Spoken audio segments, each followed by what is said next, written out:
नमस्कार साथियों, न्याय के इस उत्सव में आप सबका स्वागत है। हम सबकी नेता और हमारी नैतिकता की स्रोत श्रीमती सोनिया गांधी, हमारे राष्ट्रीय अध्यक्ष और हमारी प्रेरणा का स्रोत श्री मल्लिकार्जुन खड़गे जी, हमारे पूर्व राष्ट्रीय अध्यक्ष और हमारी ऊर्जा के स्रोत श्री राहुल गांधी जी, इस न्याय पत्र को मूर्त रूप देने वाले श्री पी चिदम्बरम जी, हमारे संगठन महासचिव श्री के वेणुगोपाल जी, आप सबका स्वागत है। सर्वप्रथम वेणुगोपाल जी सबका स्वागत करेंगे।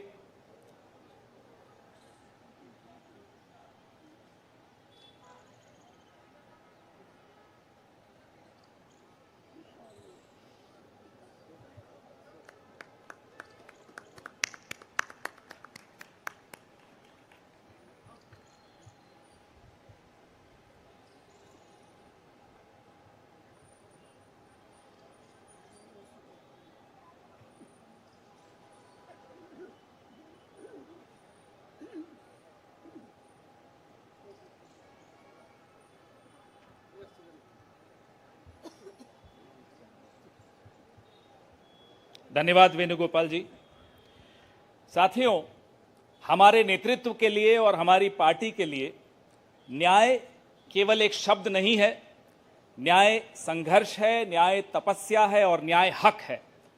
सबसे पहले इस कार्यक्रम को आगे बढ़ाते हुए हम न्याय पत्र का विमोचन करेंगे, उसको जारी करेंगे। मैं माननीय कांग्रेस अध्यक्ष श्री मल्लिकार्जुन खड़गे साहब से आग्रह करूंगा कि वो न्याय पत्र को जारी करें।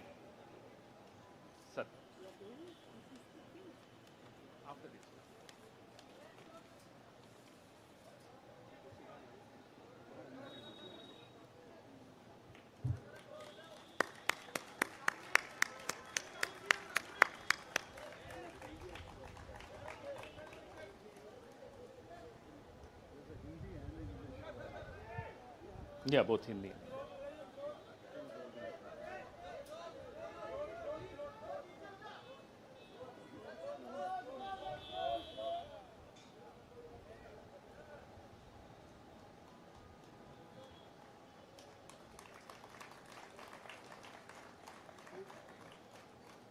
धन्यवाद।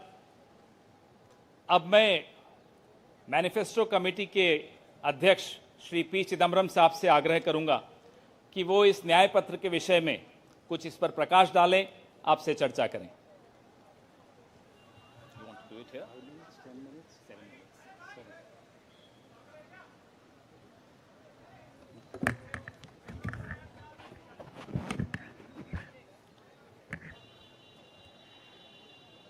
Honorable Congress President, Honorable former Congress President Srimati Sonia ji, Honorable former Congress President Shri Rahul ji, General Secretary Shri K.C. Venugopal, members of the Congress Working Committee, senior leaders of the Congress, Karyakartas of the Congress, members of the media. I'm thankful to the Congress President for releasing the Congress manifesto for the 2024 elections.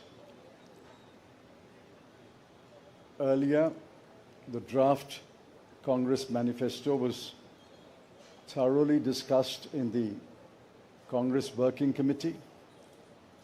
The recommendations of the members of the Congress Working Committee were taken into consideration, and with the final approval of the Congress President, some changes were made to the draft manifesto. And what we have today is the final manifesto approved by the Congress Working Committee and the Congress President.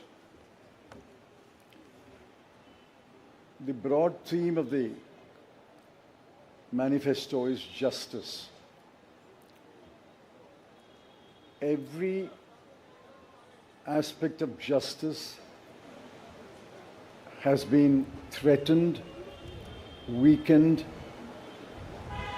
diminished, and in some cases denied in the last 10 years, especially in the last 5 years. Members of the media will recall that in 2019, we had warned of what is likely to happen between 2019 and 24 should the BJP come back to power. We were not soothsayers, but we were active workers on the ground who could sense what is happening in this country. I'm sorry to report that what we had predicted in 2019 has come to pass in 2024. We had said institutions will be diminished or captured. That has happened. We had said freedom will be restricted, and that has happened. We had said that the weaker sections of the people will be denied their rights and their privileges. That has happened. We had said that Parliament will be diminished. That has happened. We had said that we will inexorably move towards an autocracy.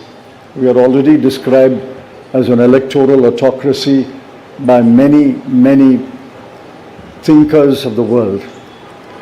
That has happened. While we are unhappy that what we had predicted has happened, we have in this manifesto suggested bold measures to reverse the damage that has happened in the last 5 to 10 years. The overall theme of the Congress manifesto is 3 powerful words: work, wealth, and welfare. I shan't take long. I'll explain each word in one sentence. Work means we must create jobs. If anybody had any doubt, read the report of the ILO that was released 10 to 15 days ago. The government came up with a lame defense through the chief economic advisor, but the defense only made it worse. The ILO report shows that unemployment has assumed monstrous proportions in this country. Yesterday, the media carried a report that 30% of the outgoing class in the Indian institutes of technology, the premier institutions of our country, are unemployed. They have not been placed. Jobs, jobs, jobs is a cry everywhere in India. Work encapsulates that section on work. The sections on work encapsulates what we will do to create jobs. The second is wealth. Wealth must be created before it is distributed. On the contrary, the 5 years of the Modi government shows that wages have been stagnant in this country. The average income of the bottom 50% has either remained stagnant or diminished or decreased for the bottom percentiles. We have to create wealth, and that can only be created by growth. The UPA government delivered 8.5% growth in its first term, 2004 to 2009. And over a 10-year period, Dr. Manmohan Singh's government delivered 7.5% growth. Even the futile attempt by the BJP government to revise the figures made it 6.7%. But over the last 10 years, the average growth is only 5.8, and if you count the year that ended on 31st March, given the inflated figures, it will still be 5.9. The difference between 7.5 and 5.9 may appear to be trivial, 1.6%, but it's not a trivial difference. It is a difference that makes between a moderately slowing economy and a robust economy. So the second broad theme is wealth.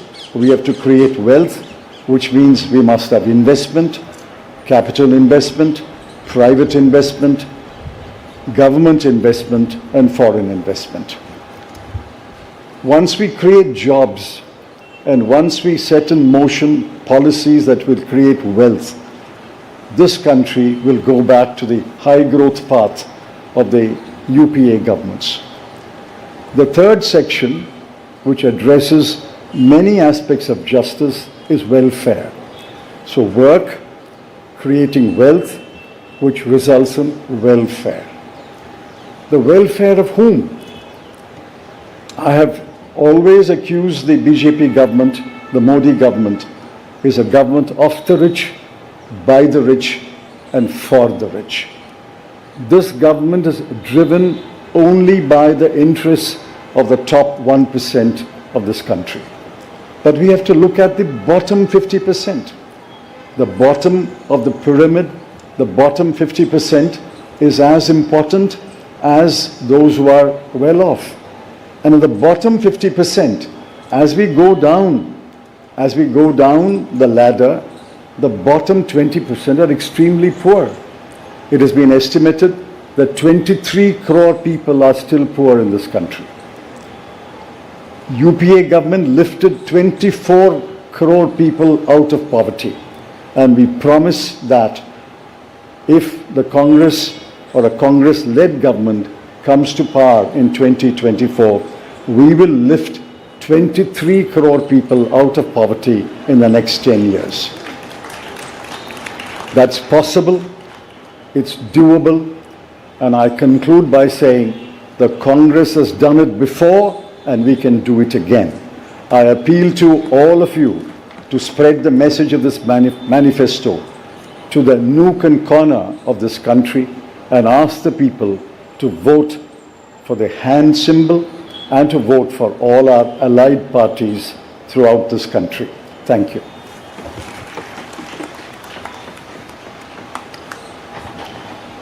धन्यवाद चिदम्बरम साहब। मैं माननीय राष्ट्रीय अध्यक्ष श्री मल्लिकार्जुन खड़गे साहब से आग्रह करूंगा कि वो 2 शब्द कहें।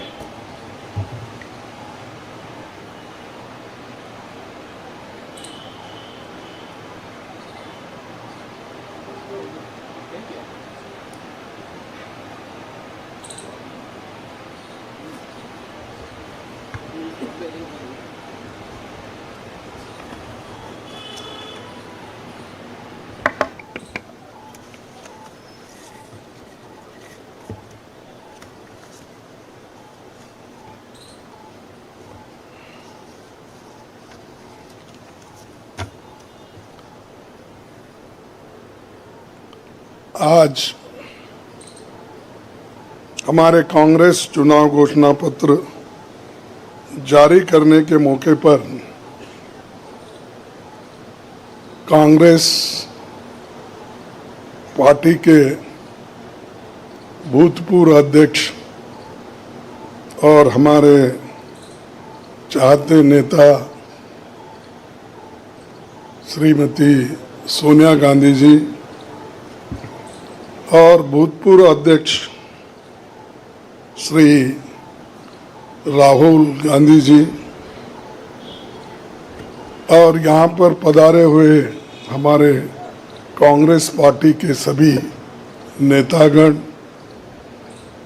और खासकर इस जो घोषणा पत्र को तैयार किए श्री पीसी चिदम्बरम जी, केसी वेणुगोपाल जी और सारे वर्किंग कमेटी के मेंबर्स, मीडिया के मेरे दोस्तों, आज मुझे ये भी याद करना है कि बाबू जगजीवन राम का जन्मदिन भी है। और जो बाबू जगजीवन राम हमारे पार्टी में बहुत साल तक 1947 से लेकर 1984 तक 1984 तक वो इस पार्टी में रह के काम किए। फिर जो कुछ उनका कंट्रीब्यूशन था, बड़ा कंट्रीब्यूशन मिनिस्ट्री में उन्होंने किया। ऐसे दिन आज हम ये घोषणा पत्र गरीबों के लिए हम अर्पित कर रहे हैं। आज भारतीय राष्ट्रीय कांग्रेस के 2024 के लोकसभा चुनाव का घोषणा पत्र जारी किया जा रहा है। इस मौके पर मैं आप सभी का स्वागत करते हुए 22 दिसंबर 2023 को जो चिदम्बरम जी की अध्यक्षता में 16 सदस्यीय कांग्रेस मैनिफेस्टो कमेटी बनी थी और 19 मार्च को CWC ने इसे मंजूरी दी थी। व्यापक जनभागीदारी और संपर्क के बाद हमारा घोषणा पत्र बना है। इसके लिए वेबसाइट आवाज भारत की बनी, जिस पर भी काफ़ी सुझाव मिले। हमारा ये घोषणा पत्र देश के राजनीतिक इतिहास में न्याय के दस्तावेज के रूप में याद किया जाएगा। राहुल जी के नेतृत्व में चली भारत जोड़ो न्याय यात्रा में 5 पिलर्स पर ध्यान केंद्रित किया गया था। यात्रा के दौरान युवा न्याय, किसान न्याय, नारी न्याय, श्रमिक न्याय और हिस्सेदारी न्याय की घोषणा की गई थी। जहाँ कहीं भी हम गए इन न्याय की बात हमने करी थी और इसकी गारंटी भी हमने दी है। इन 5 पिलर्स में से 25 गारंटी निकलते हैं। हर 25 गारंटी ने किसी ना किसी को लाभ मिलने का इसके अंतर्गत यहाँ पर हमारे मैनिफेस्टो में भी है और इसके लिए जो हम पहले से ही करते हुए आए हैं वो भी हमने इसका उल्लेख किया है। मैं कुछ बातें आपके सामने रखना चाहता हूँ। खासकर युवा न्याय के तहत हर शिक्षित युवा की पहली नौकरी अप्रेंटिसशिप के साथ पक्की हो जाए, ऐसी एक गारंटी हम दे रहे हैं। और उसके लिए हम 1 लाख रुपए, उसके लिए हम एक अप्रेंटिसशिप कोर्स करने वालों को खर्च करेंगे और इससे ये फायदा होगा, किसी ना किसी जगह उसको पक्की नौकरी मिलेगी, क्योंकि ये स्किल डेवलपमेंट के तहत और बहुत से इंडस्ट्रीज में इनको काम मिलेगा। नारी न्याय के तहत गरीब परिवार की महिला को सालाना 1 लाख की मदद देंगे। कोई तालियां नहीं बजा रहे, क्या बात है। गरीब परिवार की महिला को सालाना 1 लाख की मदद देंगे और किसान न्याय के तहत किसानों की कर्ज माफी और MS की कानून की गारंटी भी हम देंगे। और श्रमिक न्याय, इसके तहत मनरेगा में भी 400 रुपए, ये न्यूनतम कम से कम 400 रुपए मजदूरी दिया जाएगा। हिस्सेदारी न्याय में सामाजिक आर्थिक समानता के लिए हर व्यक्ति और हर वर्ग की गिनती या जातीय जनगणना होगी, जिससे सबको फायदा होगा, या किसी के फॉर्म में किसी के अगेंस्ट में ये नहीं है कि हालात को समझने के लिए ये जातीय जनगणना करेंगे, जैसा कि SC ST की जातीय जनगणना होती है। और वैसा ही जो पिछड़े लोग हैं और भी ये अपर कास्ट में भी गरीब लोग हैं, सबकी हालत क्या है ये जानने के लिए हम जातीय जनगणना कराएंगे और इसका फायदा हर वर्ग को मिलेगा।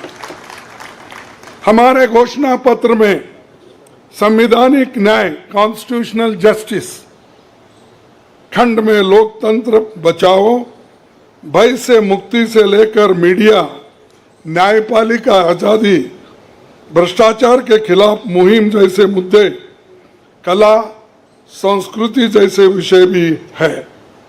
आर्थिक न्याय इकोनॉमिक जस्टिस खंड में आर्थिक नीतियों, बेरोजगारी, टैक्सेशन और टैक्स रिफॉर्म्स, ये सारी चीजें उसमें हम लाएंगे। इंडस्ट्री और इंफ्रास्ट्रक्चर पर ठोस काम हम करेंगे। राज्य न्याय जस्टिस फॉर द स्टेट्स में संघीय विकास पूर्वोत्तर भारत पर रोशनी हम डाले हैं, और जहां कहीं भी फेडरल स्ट्रक्चर को धोखा होगा, हम उस वक्त अपनी आवाज उनके साथ भी उठाएंगे, और जब हमारी गवर्नमेंट आएगी तो उनको बराबरी का हिस्सा देंगे, और ताकि वो पैसे के लिए तरस ना हो, चाहे वो ड्रॉट हो, फ्लड हो, डिसास्टर्स हो, इसके लिए नेचुरल डिसास्टर, इन सब के लिए फेडरल गवर्नमेंट को कानून के तहत जो मदद मिलना चाहिए वो हम जरूर उनको दिलाएंगे। उसी के साथ देश की प्रतीक्षा और आंतरिक सुरक्षा के महत्व को ध्यान में रखकर रक्षा न्याय की भी खंड है, जिसमें विदेश नीति भी है, और विदेश नीति हमारी अब तक सफल हुई है, और उसी नीति पे अगर ये लोग काम करते थे और ठीक ढंग से चलते थे, और बहुत से मुश्किल हमको आज जो आ रहे हैं वो कभी नहीं आते थे। तो इसीलिए हम अपना रक्षा न्याय का देश की रक्षा के लिए पूरा हम काम करेंगे। आखिरी एक महत्व का बिंदु पर्यावरण न्याय भी देंगे। आप सभी से मैं अनुरोध करूंगा कि घोषणा पत्र को बारीकी से देखें, पढ़ के इसमें आपको भविष्य के भारत की शानदार नया तस्वीर दिखेगा, और इसके लिए आप ठीक ढंग से आप काम कर सकते हो।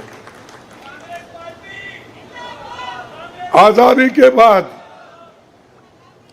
1951-52 में चुनावों से राजनीतिक दल घोषणा पत्र जारी करते समय बहुत से दावे करते हैं लोग, पर कांग्रेस हमेशा जमीनी हकीकत पर चलती है। 1951 में पंडित जवाहरलाल नेहरू के नेतृत्व में हमारा जो घोषणा पत्र जारी हुआ, उसका नाम था व्हाट कांग्रेस स्टैंड्स फॉर। उसका नाम था व्हाट कांग्रेस स्टैंड्स फॉर। पहले घोषणा पत्र को लेकर ये टिप्पणी की गई थी, no exaggerated claims were made, no ambitious plans to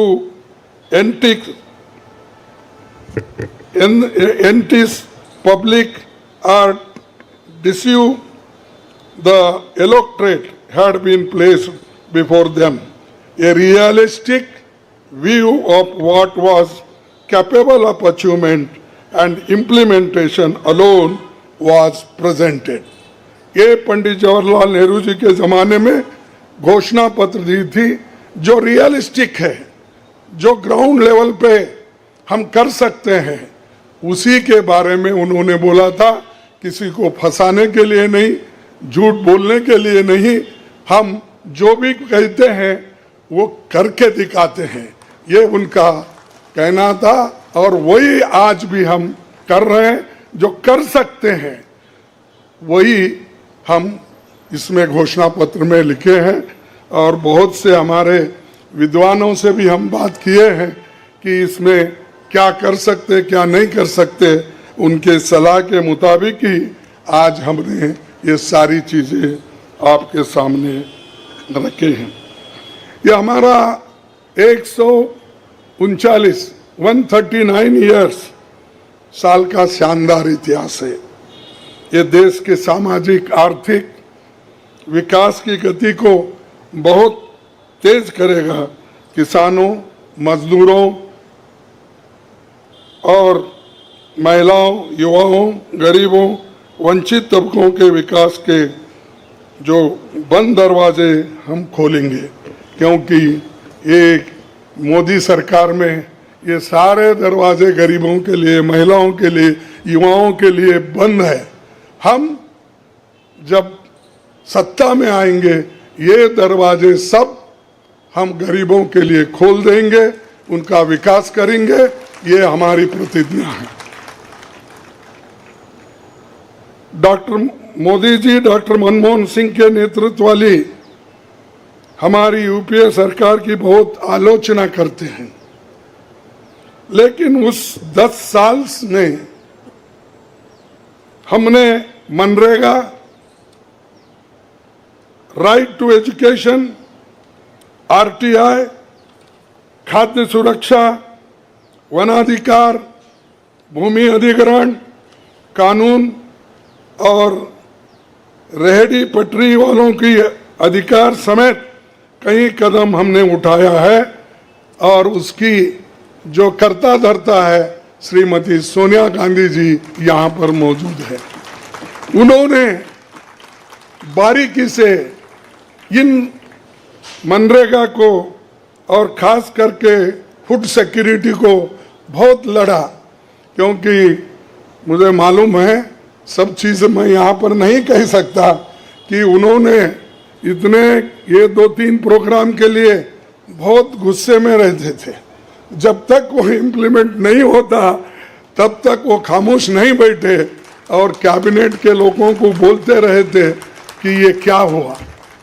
जब हुआ तब वो भी खुशी मना लिए और हम भी लोग बोले कि भाई ठीक हो गया। और जब बाहर इसका गया कि जो ये मनरेगा का, फूड सिक्योरिटी का और कंपलसरी एजुकेशन का ये जो संदेश बाहर गया, तब लोग सभी खुश होने लगे, सभी बोलने लगे ये बहुत अच्छा यूपीए गवर्नमेंट ने किया, सोनिया गांधी जी ने किया। ये बात बाहर आ गई। इसीलिए ये हमारा जो पहले से गरीबों के लिए वायदे थे वो हम पूरे करेंगे। मोदी जी 10 सालों में इसके मुकाबले का एक काम भी नहीं कर सके। आप बताइए कौन सी ऐसी बड़ी फैक्ट्री जो एम्प्लॉयमेंट क्रिएट कर सकती है, जो नेहरू जी के जमाने में बने वैसे कोई एक बड़े बड़े काम उन्होंने किया है। जिस देश में एक सुई नहीं बनती थी उस देश में पंडित जवाहरलाल नेहरू, इंदिरा गांधी जी ने रॉकेट बनाकर उड़ा कर दिखाया। और बहुत से जो साइंटिफिक योजनाएं थी हमने बनाए। अब मोदी जी के ज़माने में तो गालियां देने का छोड़ के दूसरा तो मैं नहीं सुना। और उसके अगर कोई छुपे हुए काम है तो मेरे को बताओ, ताकि मैं भी उसकी प्रशंसा करूंगा। लेकिन आज हम गारंटी जो भी दे रहे हैं, हम चंद स्टेट में करके दिखाए हैं। हिमाचल में करके दिखाए, कर्नाटक में करके दिखाए, तेलंगाना में करके दिखाए। जहाँ कहीं भी हमारी सरकार है और राजस्थान में भी हमने कई नई चीजें की, वहां भी करके दिखाए। तो ये हम जो कहते हैं, मैं पहले ही कहा, वो हम करते हैं और हम डरते नहीं करने के लिए। हमारा कितना भी नुकसान हो, लेकिन गरीबों के लिए हम करते रहते हैं। ये हमारा पहले से कार्यक्रम है। और मैं चंद बातें इस मौके पर, थोड़ी देर हो गई तो क्षमा चाहता हूं, मैं चंद बातें आपके सामने रखना जरूरी समझता हूं।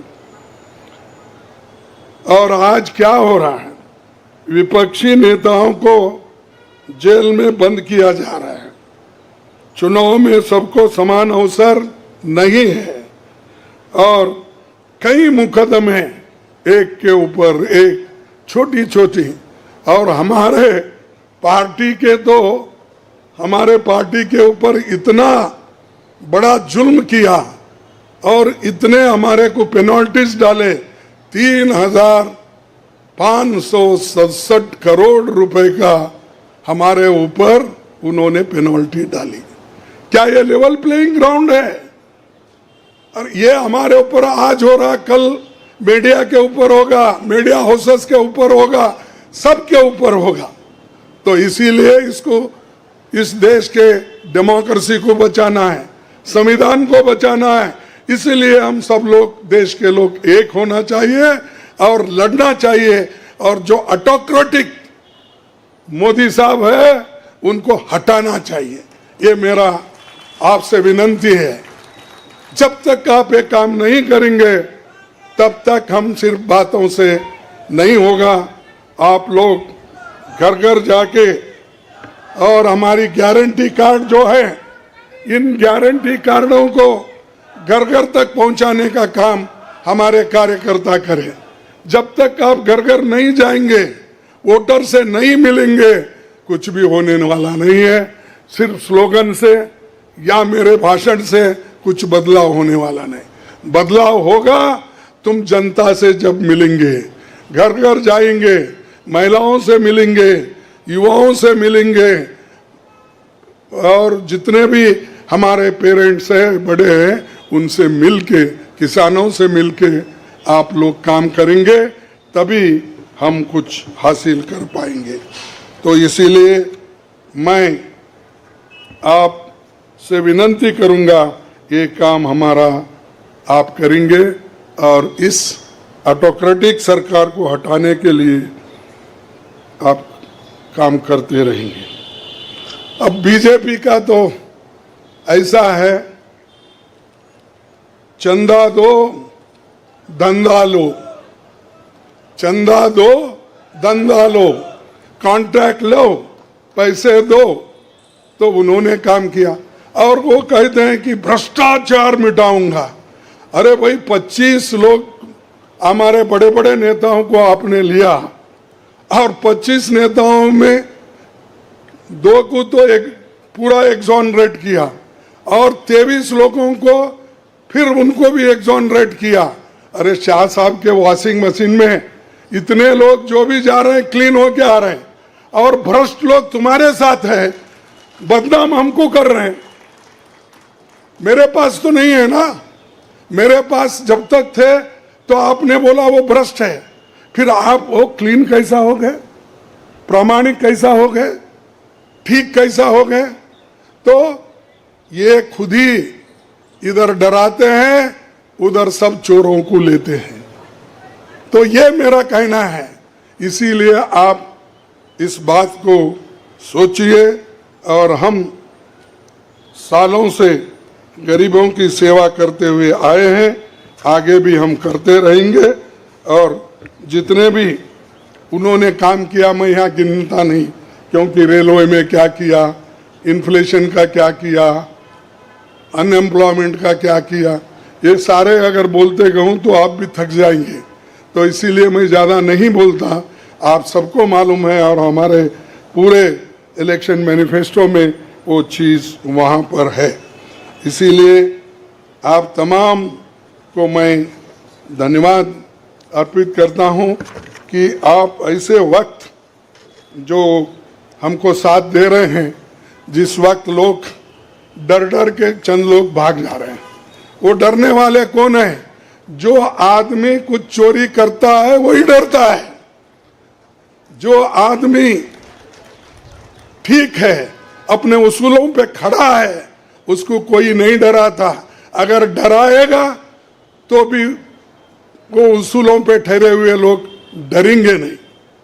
तो इसीलिए हम लोग डरने वाले नहीं। हमारे नेता श्रीमती सोनिया गांधी जी, राहुल गांधी जी, डर उनमें नहीं है और डर का नाम भी नहीं है। और डर ये शब्द उनके पास नजदीक आता नहीं। वो डर सिर्फ मोदी को है, क्योंकि वो हमारे लोगों को ले लेके 400 पार बोलते फिर रहा है। अरे मणिपुर जैसे एरिया में नहीं जा सके, देश में विदेश में 14 फेरियां लगाए, देश में इलेक्शन का प्रचार सरकारी फंड से किया गया, सरकारी वैन से किया गया, लेकिन मणिपुर वो देखे नहीं। क्यों नहीं गए भाई? आपकी तो 56 इंच की छाती है, आपको डर कुछ भी नहीं है। हाँ, आप जा सकते हैं, लेकिन वहां हमारे नेता राहुल गांधी जी जा सकते हैं लोगों के साथ। आप क्यों नहीं जा सकते? क्योंकि आपको डर है, और डरने वाला आदमी देश की भलाई कभी नहीं करता। बाय चांस आया, अब आगे लोग उसको देखेंगे और आप भी मजबूती के साथ हमारे साथ खड़े होंगे। इतना ही कहते हुए मेरे 4 शब्द को समाप्त करता हूं। जय हिंद।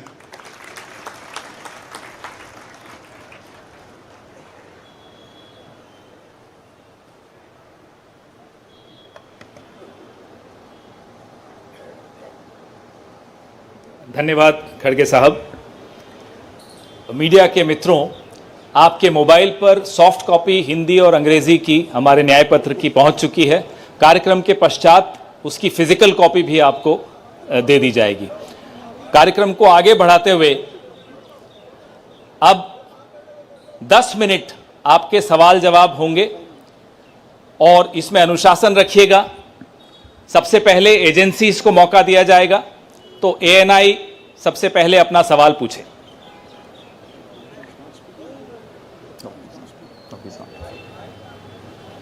माइक दे दीजिएगा मीडिया के साथियों को।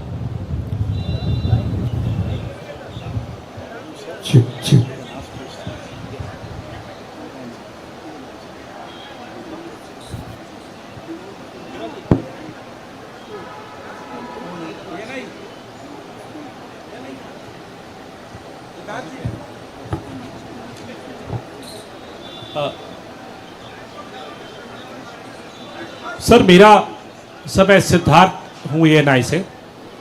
सर मेरा सवाल यह है कि आप लोगों ने एक प्रॉमिस किया है अपने मैनिफेस्टो में कि जो लोग पार्टियां छोड़कर जाते हैं, चुने हुए लोग, उनके लिए आप अमेंडमेंट करेंगे, 10th शेड्यूल में डालेंगे कि ताकि उनकी मेंबरशिप अपने आप बर्खास्त हो जाए। क्या इस तरीके की परिस्थितियां जो आज बन रही है, खासकर आपकी पार्टी इसको देख रही है, इसको ध्यान में रखते हुए आप लोगों ने मैनिफेस्टो में इसको डाला है?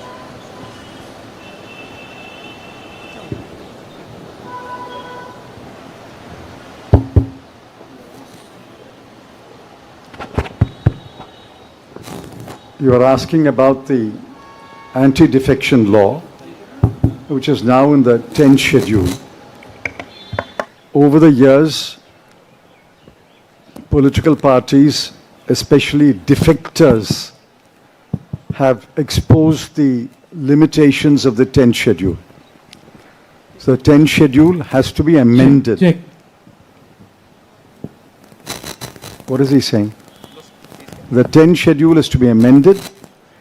Our position is that moment a defection takes place, he should be instantly disqualified.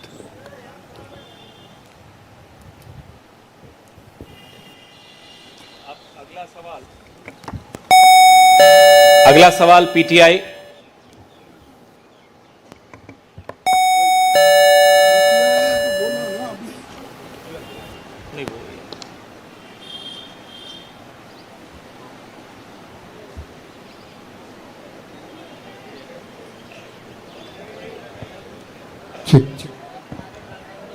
Sir, sir, the focus of the manifesto is on the 25 guarantees that the Congress has already announced. So will this election be a fight between Congress's guarantees and Modi ki guarantee?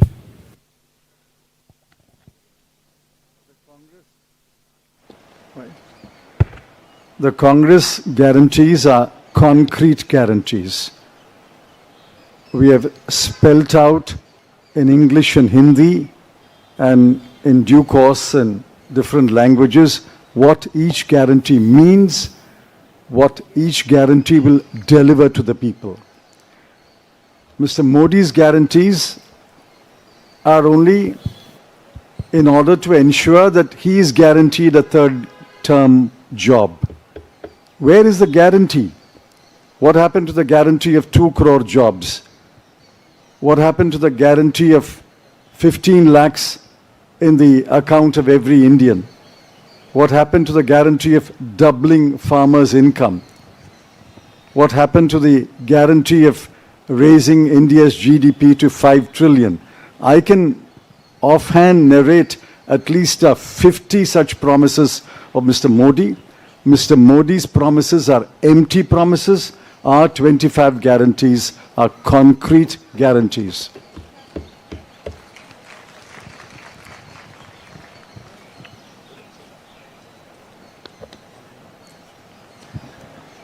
Good afternoon.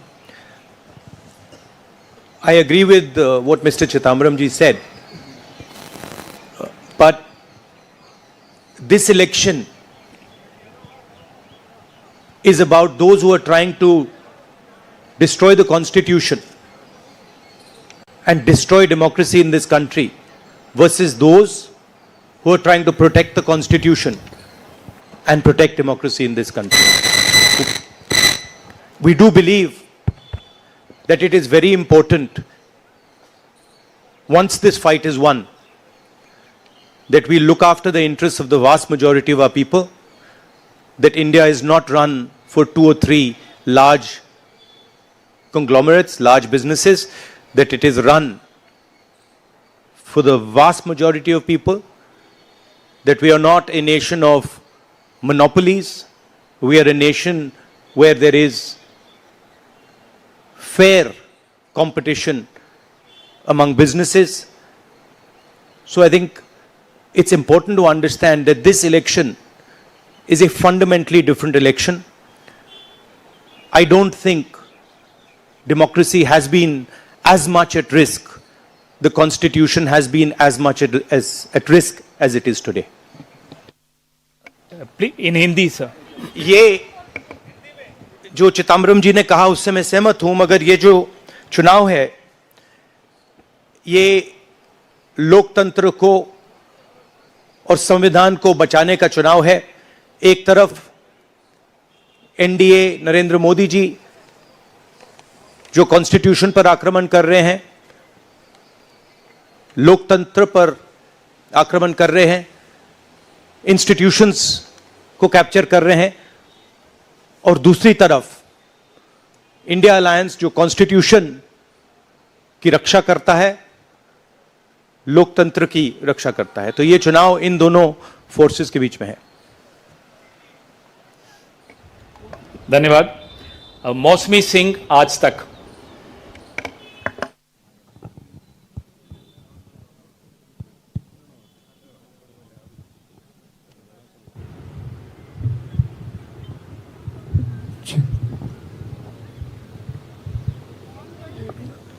Rahul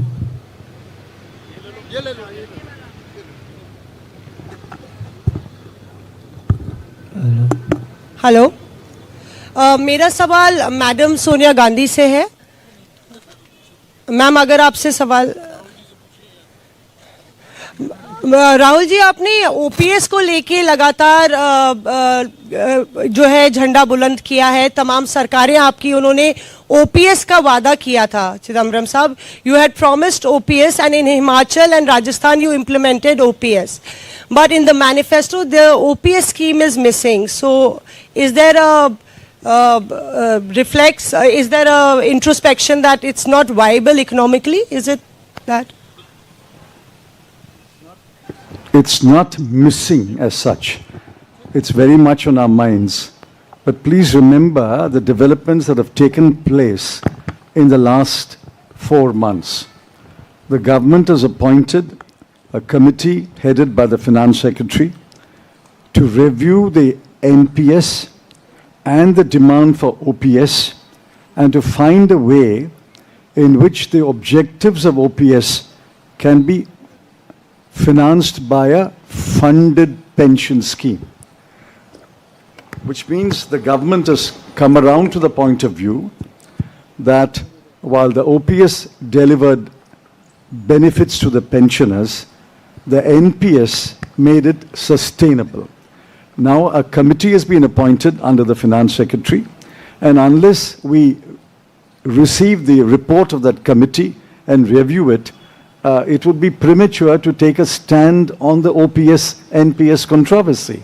It's very much on our minds, and we will come out with our position once the committee's report is received. Arun Kumar Singh.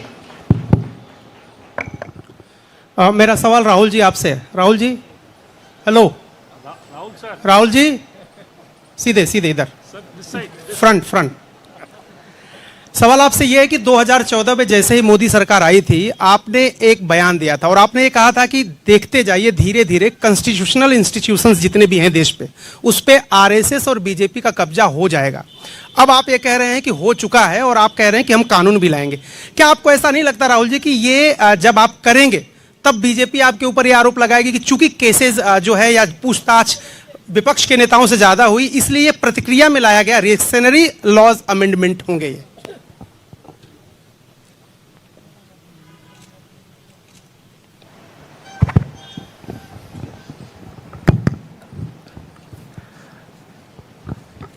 सबसे पहले ये समझना होगा कि हिंदुस्तान के राजनीतिक structure में हो क्या रहा है। आरएसएस ने और बीजेपी ने और खासतौर से नरेंद्र मोदी जी ने जो स्ट्रैटेजी बनाई है, उसका फाउंडेशन क्या है, उसकी नींव क्या है, सबसे पहले यह समझना है। नरेंद्र मोदी जी ने जैसे अदानी जी की मोनोपोली है पोर्ट्स पर, इंफ्रास्ट्रक्चर पर, डिफेंस में, वैसे नरेंद्र मोदी जी ने पॉलिटिकल फाइनेंस की मोनोपोली बनाई है। कैसे बनाई है? ED, CBI, income tax department का प्रयोग करके। अगर आप बॉन्ड स्कीम्स को देखें तो उसमें साफ दिख जाता है कि नरेंद्र मोदी जी ने, बीजेपी ने एक प्रकार से पॉलिटिकल फंडिंग एक्सटॉर्शन से, धमकी से, प्रेशर से बनाई है।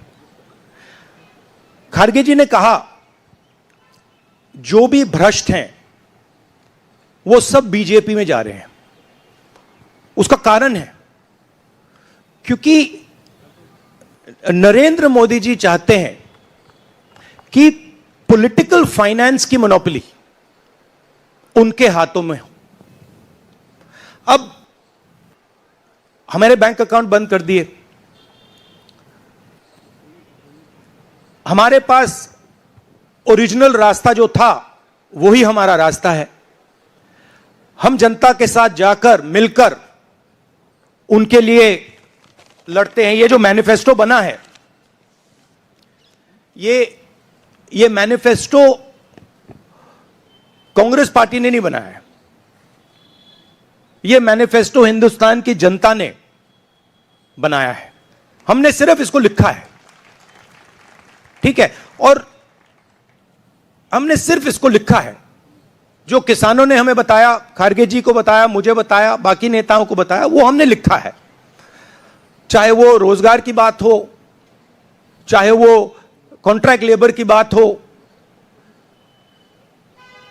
हजारों लोगों से बात करके हमने ये हिंदुस्तान की आवाज है, ये लिखी है। मगर जो राजनीति में आज हो रहा है वो क्लियर है कि सब पार्टीज को नरेंद्र मोदी, ईडी, सीबीआई, इन इंस्टीट्यूशंस को कैप्चर करके फाइनेंशियली मोनोपोली बना रहे हैं अपनी। और चुनाव के बाद रियलिटी है कि ये जो फाइनेंशियल मोनोपोली बड़ी इंटरेस्टिंग चीज है, क्योंकि सारा इंफॉर्मेशन, सारा का सारा इंफॉर्मेशन, किससे एक्सटॉर्शन किया है, किसको कॉन्ट्रैक्ट दिया है, कॉन्ट्रैक्ट देने के बाद उसने कितना पैसा दिया है, वो पूरी ब्लूप्रिंट, पूरी की पूरी ब्लूप्रिंट इलेक्टोरल बॉन्ड्स में लिखी हुई है। तो नरेंद्र मोदी जी ने आज नहीं तो कल ऑपोजिशन को पूरी chargesheet, proof sheet electoral bonds के थ्रू पकड़ा दी है। तो इसीलिए थोड़ा टेरर हो रहा है उनको, इसीलिए नंबर निकला है 400 पार। इसलिए ये महाराष्ट्र में हमारे नेता ले जा रहे हैं, हरियाणा में सब जगह हमारे नेता ले जा रहे हैं, क्योंकि इनको लग रहा है कि भैया अगर 400 पार नहीं 180 हो गई, 160 हो गई, 140 हो गई तो नैया पार हो जाएगी। Thank you. आशीष सिंह।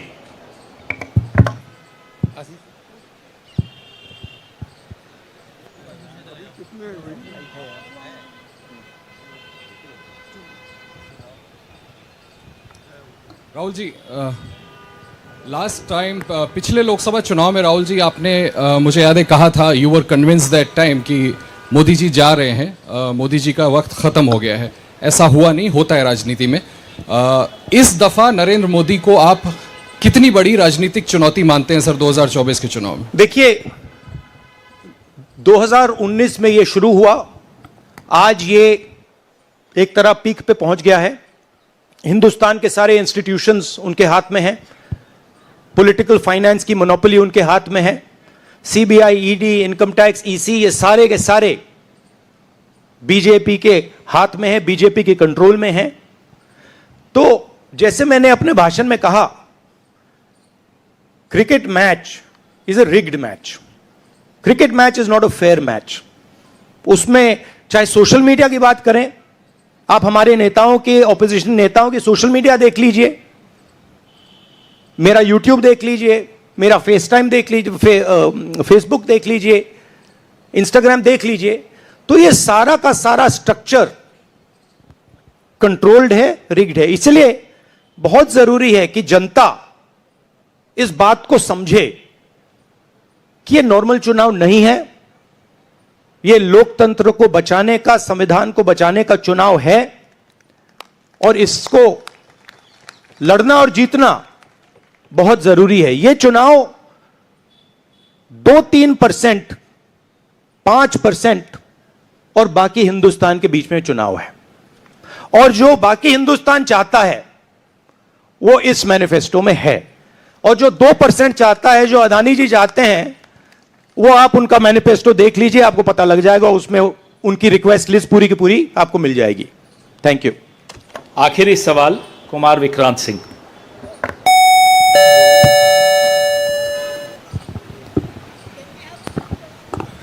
राहुल जी, 2009 में आपको भी याद होगा, उस वक्त मैनिफेस्टो में 2 तस्वीरें थी, मनमोहन सिंह जी की और सोनिया गांधी जी की।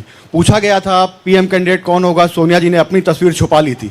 आज 2 तस्वीरें हैं, राहुल गांधी जी की और खड़गे जी की। कोई तस्वीर छुपाएंगे, कोई दिखाएंगे?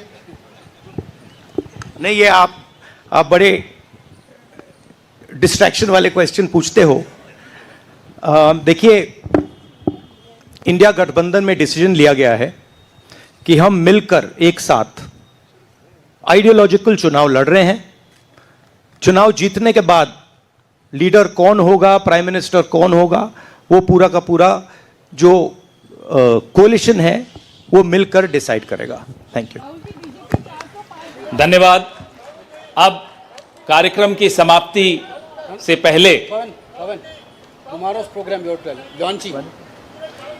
श्री केसी वेणुगोपाल कल के कार्यक्रम के विषय में आपसे 2 शब्द कहेंगे। Dear friends, today we are already released the Brother, he wants South media chance. इन्हें माइक दीजिए जो साउथ इंडिया से हमारे जो साथी हैं, और ये आखिरी सवाल होगा। चिक चिक।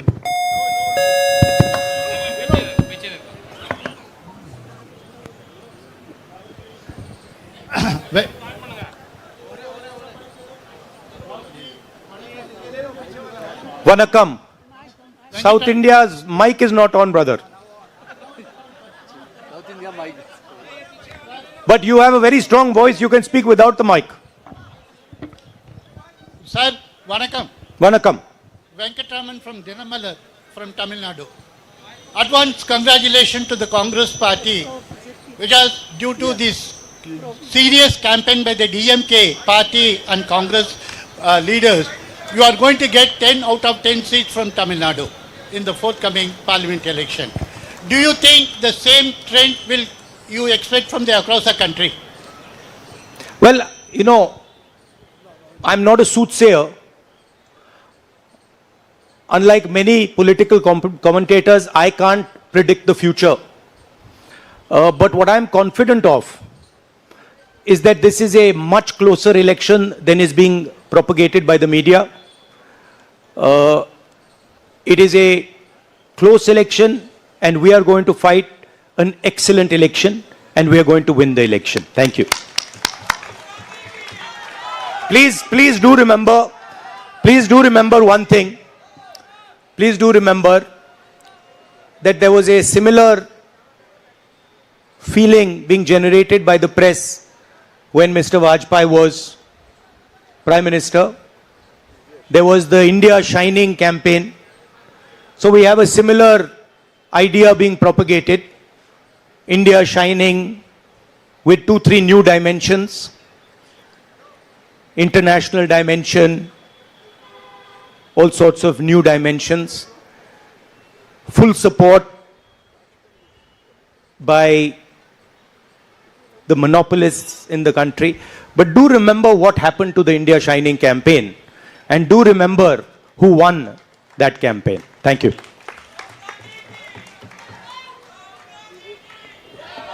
Dear friends, today already we released the Congress manifesto of 2024.